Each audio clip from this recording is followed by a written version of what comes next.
It's part 8 of our conversation with drummer Pick Withers, formerly of Dire Straits. I'm John Beaudin from Rock History Music. But one of the things that really, another element of it, we were in New York and I was asked to do an interview for International Musician. I thought, yeah, I'll do that. I'll do it, great. And I just did it. I just probably same as I am now, just talked to this guy over lunch and thought no more about it. And then the girl at the record company, it was Ellen Darst, I think, at Warner Brothers, New York, said, Pick, said, you really impressed the guy. Oh, did I? Okay. He said, yeah, so much so that he's not going to publish the article. Going to hold back for the front cover. I said, oh yeah, okay, fine. So I forgot all about that. And then 3-4 months later, we're back in England. I remember where it was. It was in the Rainbow Theatre, which is now, fortunately, it's not closed, but it's a church now, which is another sad story, but I won't go there.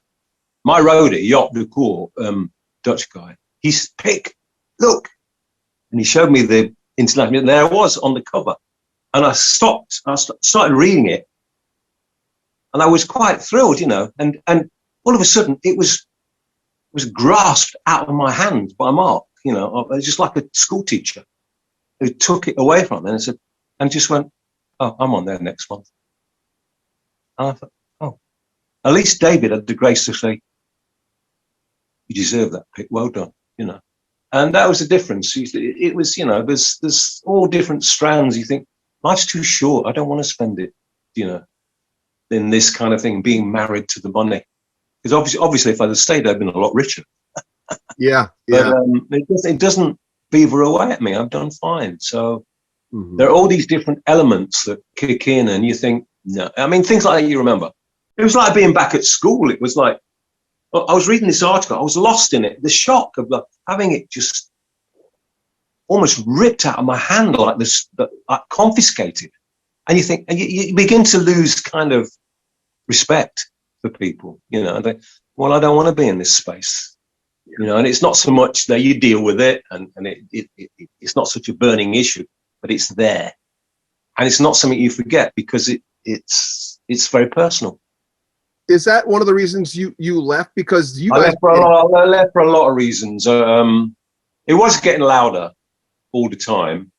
And I just felt that I wanted to do something else really a lot of the time. I wanted to do something more. I didn't want to just be on this treadmill of playing, doing a tour to promote an album, to have a holiday, to rehearse, to learn Mark's new songs, to record them, to have a tour, to promote them around and around again. And there were other strands as well. I wanted to get into production. And I'd met this, one of the people I met on the Dire Straits tour in Belgium was a girl who did A&R, P&R. She had a Belgian band that she was working for a record company. She wanted to branch out into management. She asked me if I would be interested in doing something. Well, I flew over to Belgium to do a gig, not to play, to do the sound, and to see if we could, have any kind of commonality. It was quite successful. We worked well together. They had a lot of people that came to see them.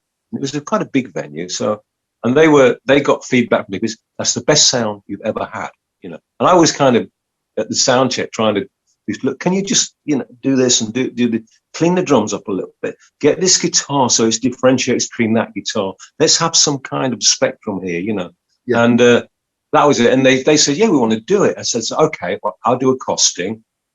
Linda, my partner, she's very good at she used to be a secretary. So we presented it all, the budget and everything. I wanted to bring them over to the Who's Ramport studio in Battersea for a week. And what we were looking for, because I'd heard this stuff, it was at the time when there was always a big hit from a European band that came to England, and it kind of had its kind of naissance in people going on holiday, dancing to something, that was a Greek band or a Spanish band or a French band or something. And I thought this Belgian band had a song that could really, hit the mark there.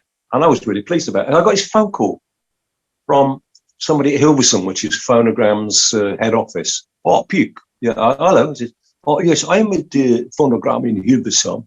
You want to produce this band? I said, yes, that's right. So, and he said, and you've got the costumes. Yeah, I've got the costumes there for you. He said, well, he says, do you think I could ask Mark first? I said, no. I don't want to do it with Mark's blessing. I'm telling you that I like it, that I've worked with the band, that I see this having some legs. It's like all things. You can't make a promise. You just give it your best shot. And I was thinking, God, my identity is getting subsumed into this band where I don't have any identity anymore. I'm just the drummer of Dire Straits. I'm not even Pick Withers anymore. I'm the drummer in Dire Straits. And that's another strand of it. There were personal issues which we don't really want to air here. And in the end, they all became this kind of perfect kind of soup of discontent. And I just thought, if I don't do it now, I'll just be married to the money. I just didn't want to do it anymore. I just wanted to do something else. And I've done lots of different things that haven't been such high profile. And people say, what do you do? Well, I just do different things. One of the first things I did was get my wife an equity card, which was it's like a union card for actors. And we did a puppet show around the schools, and I recorded some music for that. And it was funny because it was out of my comfort zone, And I didn't want to make a career of that, but it was just something to do. And I did recording with different people. I went to Switzerland and played with a guy called Phil Carman, with Brian Auger. So there were different things kicking off, all the time. And I would have liked to have worked more, but, that's the way it works, But to work in the same outfit all the time, it's a kind of, there was another aspect of it as well that was really bothering me, was that playing became like a bit like wearing a corset. You would come to the next day's sound check, and the lighting guy would jump on you. Pick. Oh, hello, Chaz. What's the matter? Last night. Yeah. Last night was yesterday. Chaz. Today's today. Yeah, stop it. Last night, you twiddle your sticks. Yeah, well, I always twiddle. Yeah, but you twiddle your sticks in this song. And I've put a spot up there, and I want to do it tonight, and I want you to do it in the same spot. Otherwise, it will be a waste of time. So I said, okay, well, I do it. And in the end, you find yourself doing things that was initially spontaneous. You were feeling good, things were happening. It's a bit like surfing. You get on a wave and the band starts to kind of, float over the surface, and you just hang on for dear life for the ride, because they are the gigs you live for. Yeah.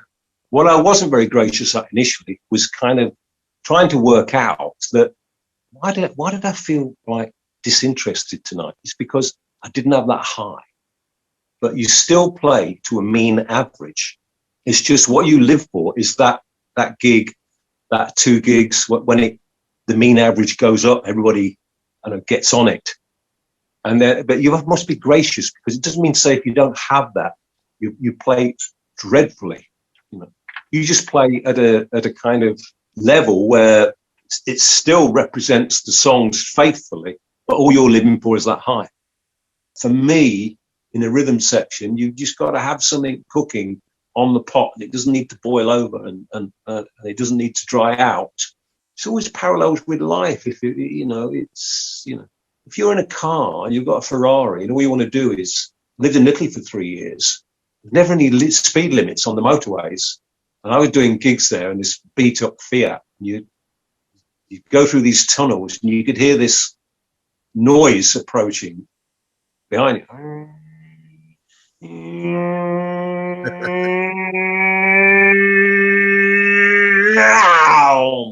And it's, to me, it's just like somebody foot down to the floor. It's much more exciting to be behind a lorry and then going and get back in and stuff. And that's the way I approach playing, really. I mean, if you're flat out all the time, where are you going to go? Of course, the other element has its space, but its place, but probably on a racetrack. Yeah. We'll have more from the great Pick Withers coming up in the next 2 days. Make sure you comment on our video, subscribe to our channel, and share our videos. I'm John Beaudin from Rock History Music.